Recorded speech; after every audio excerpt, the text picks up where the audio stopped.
Magandang araw sa inyo. Ako si Stel Ariana Viabiang.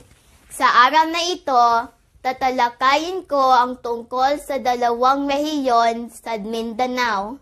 Ang rehiyon Siyam, Zamboanga Peninsula, at rehiyon 10, ang Hilagang Mindanao.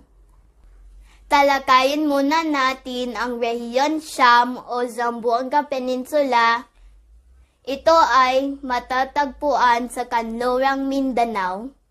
Ito ay binubuo ng 3 lalawigan, ang Zamboanga del Norte, Zamboanga del Sur, at Zamboanga Sibugay. Sa ating nakaraang aralin, ano ang anyong lupa na napaliligiran ng katubigan sa 3 sulok nito? Tama! Kung ang inyong sagot ay tangway, ito ay anyong lupa na napaliligiran ng katubigan sa 3 sulok nito. Kaya naman ang rehiyon Siyam ay tinatawag na Zamboanga Peninsula.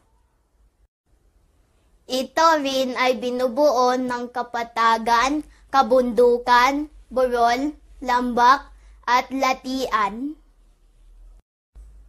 Dahil sa matabang lupain dito, ito ay tinataniman ng palay, mais, halamang ugat, saging, kape, kakao, niyog, abaka, tubo, tabako, gulay, kabote, at iba't ibang prutas. Nagtatanim din sila ng punong goma. At ang dagta nito ay ginagawang gulong ng mga sasakyan at iba pang gamit.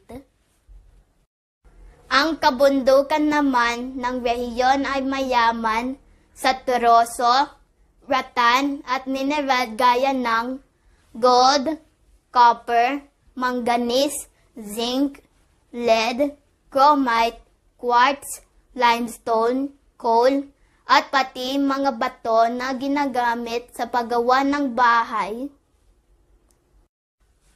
Ang mayamang katubigan naman na nakapalibot dito ay kanilang pinagkukunan ng mga isda at iba pang lamang dagat.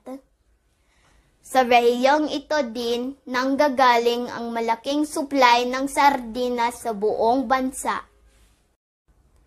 Dito din matatagpuan ang kilalang Pasunanca Park na isang eco park, kung saan kinukuhan ang malinis na tubig ng lungsod ng Zamboanga.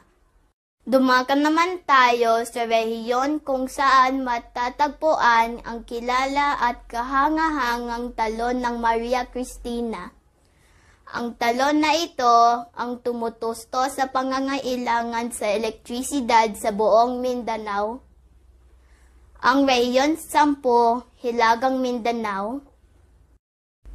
Ito ay binubuo ng mga probinsya ng Bukidnon, Camiguin, Lanao del Norte, Misamis Occidental at Misamis Oriental.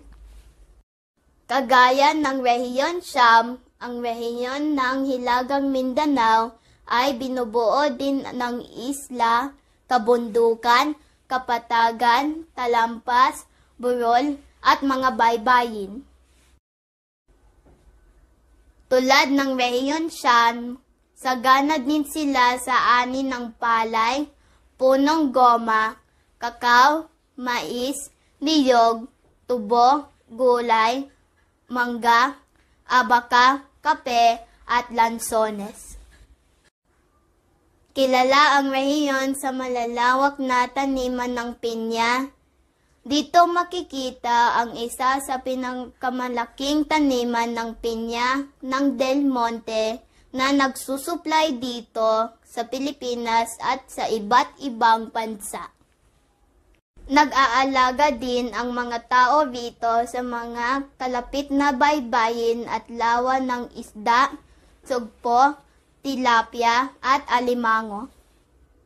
Sa mga kabundukan naman, nakapagmimina sila ng mga mineral gaya ng gold, silver, copper, silika, coal, phosphate, guano, platinum, lead, zinc, iron ore, chromite at magnetite at red and white clay. Marami rin malalaking kumpanyang industrial kung saan naghahanap buhay ang mga tao dito.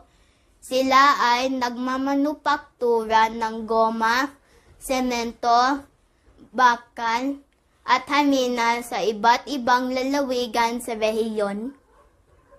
Maraming salamat sa inyong pakikinig. Sana ay may natutunan kayo sa aking ulat sa Rehiyon 9, ang Zamboanga Peninsula, at Rehiyon 10, ang Hilagang Mindanao. Salamat po!